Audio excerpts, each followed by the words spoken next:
didático, que é fundamental para ajudar a desenvolver o conhecimento humano em todas as etapas de educação. A repórter Ana Rebeca Passos participa agora e conta aí pra gente qual a importância da leitura, não é isso, Ana?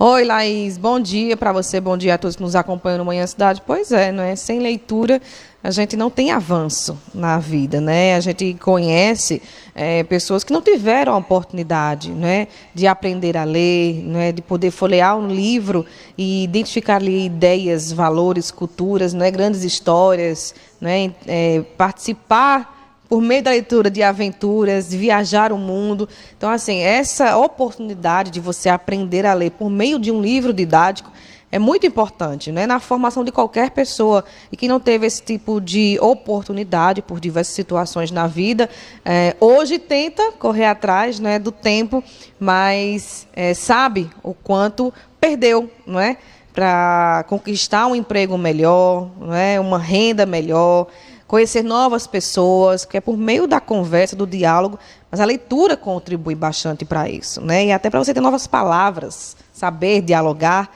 a leitura traz isso para a gente, né? E a gente vai conversar agora sobre a importância do livro na formação das pessoas. A gente vai conversar com a Gabi Santos, ela que é professora e também escritora, a cigana que a gente já conhece, né? Gabi, bom dia, bem-vinda à Rádio Cidade. É isso, né? Eu meio que introduzi aqui, mas sem o livro não é possível formar opiniões, formar ideias, conhecer histórias. O livro tem que fazer parte da vida das pessoas? Bom dia. Bom dia, Ana. Bom dia, Laís. Bom dia a todos os amigos, Mário Flávio, Renata, todo mundo que acompanha a Rádio Cidade. Você fez um preâmbulo muito relevante, porque sem o livro a gente não tem como sistematizar os nossos conhecimentos, expandir vocabulário, pensamentos e expandir até nossos conhecimentos, nossas crenças, batalhar por essas coisas. E é interessante você falar tudo isso porque muitas vezes o primeiro contato das pessoas com a literatura é através do livro didático. São aqueles textinhos que a gente encontra muitas vezes nos livros de português, né, às vezes de redação, literatura e tal. E é a partir daí que tem esse fascínio por esses textos. Mas a história do livro didático aqui no Brasil, né, no mundo todo, é uma coisa muito antiga. Muita gente fala, estudiosos dizem que o livro didático surgiu junto com estudos da Bíblia para poder sistematizar esses estudos e tal. E aqui no Brasil isso começou com a chegada da imprensa nacional, né? E começo do século XIX, quando a família real veio aqui para o Brasil. Mas isso só se tornou mesmo uma coisa mais sistematizada a partir da década de 30, quando se criou o Instituto Nacional do Livro, que foi um instrumento do Estado, do governo, né, para sistematizar o que se ensinava, né, em sala de aula e, de certa forma, também controlar, né, que aquela ali foi uma época de governo militar e tal, então não era tudo que se podia ensinar, tinha sempre esse viés ideológico, né? E, a partir da criação desse Instituto Nacional do Livro, que se foi criando os primeiros instrumentos, né? E depois de um tempo, houve-se aí a instituição do Programa Nacional do Livro Didático, o PNLD, que é o programa nacional que, todo ano, escolhe os livros, né, o material que vai ser utilizado pelas escolas. É uma coisa fantástica, porque o livro didático, muita gente diz assim, mas é necessário, né, você adquirir os livros didáticos para a rede pública, eles são gratuitos, os impostos custeiam. Para a rede pública é assim, mas para a rede particular os livros são caros, caríssimos, né? E assim, muita gente pergunta, será que realmente é necessário? Depende, eu acho assim, como professora, eu defendo que depende muito do seu estilo de aprendizado. Eu ensino inglês, né? E eu deixo meus alunos muito livres para adquirir ou não os livros, mas eu falo, qual o seu estilo de aprendizado? Você é um aluno dentro dos vários estilos, né, das 7 ou mais formas de você aprender, existe o aprendizado visual, que você precisa ver, né, até marcar e tal, para você seguir aquilo ali e ficar bem dentro de você. Como os livros com ilustração, por exemplo? Livros com ilustração são ótimos, porque eles meio que apressam, né, você já decodifica automaticamente a imagem. Tem os que aprendem através, né, da audição, dos livros do material gravado, tem quem precisa assistir um vídeo, tem outros que precisam debater para poder fixar exatamente. Então, cada um tem seu estilo. E o livro didático é um complemento fantástico para isso. Agora, tem que se atentar para o seguinte, o livro didático ele filtra os conhecimentos. Então, o que está ali é uma forma muito resumida de todo esse conhecimento fantástico à disposição.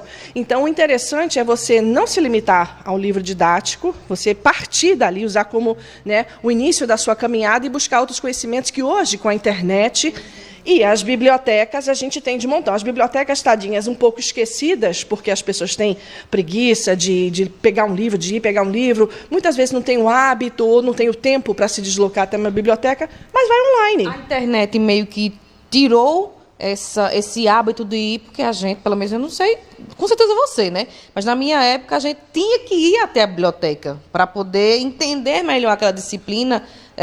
A gente tinha um livro didático, mas teria um livro que complementasse o livro didático.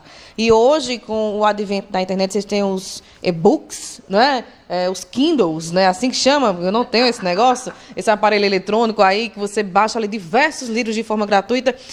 Eu gosto do prazer de cheirar a página do livro, Gabi, tá?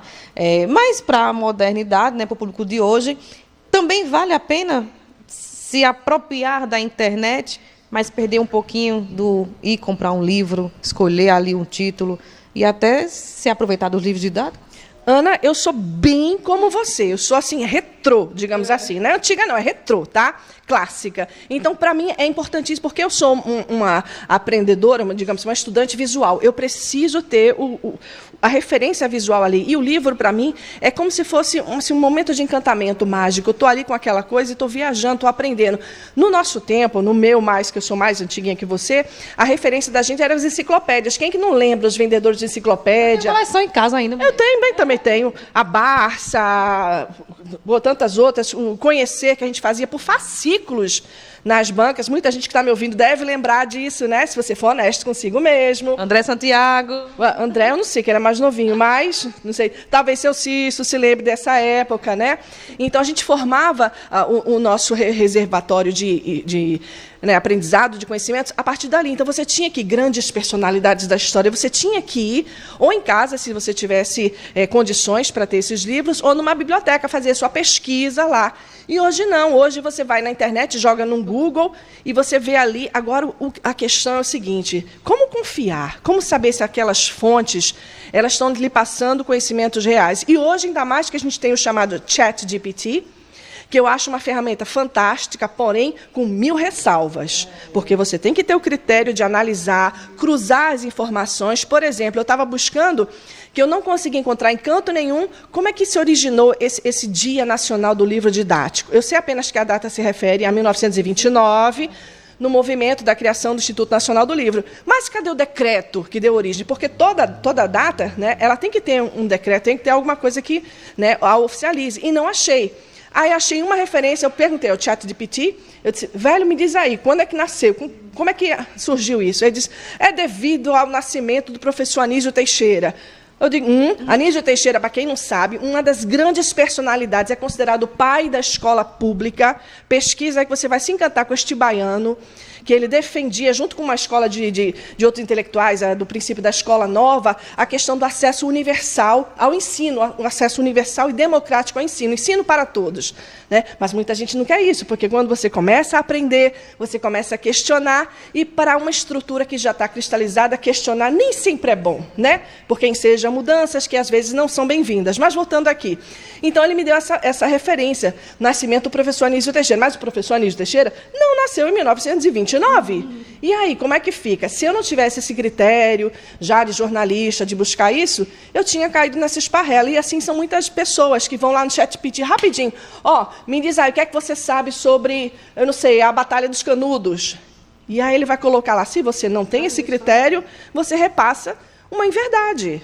Gabi, para a gente encerrar mesmo, né, o assunto é muito gostoso de se debater, a gente levaria horas aqui, mas o tempo é curto, valorizar ainda o que nós temos, não é? E as escolas que priorizam, não é, a formação dos seus alunos com livros didáticos. Então, a gente precisa dar valor, né? Para o pai que diz assim, um livro de 1.000 e tantos reais, mas é aquele livro que, se você colocou nessa escola, você tem condições de pagar, mas é aquele livro que vai conduzir o teu filho, né, naquelas disciplinas, segue um padrão, porque os livros hoje seguem um padrão, né, os didáticos, É valorizar o que a gente tem, né? E por meio da leitura, não é isso? É verdade, mas eu sou assim muito defensora do que eu vi na Espanha, o tempo que eu morei lá. As escolas adotam os livros, mas você não escreve nos livros, eles passam de ano para ano. Isso é uma coisa que deveria ser feita. Você escreve suas anotações no caderno. Por que isso não é adotado no mundo inteiro? Aí fica um debate com as editoras, né?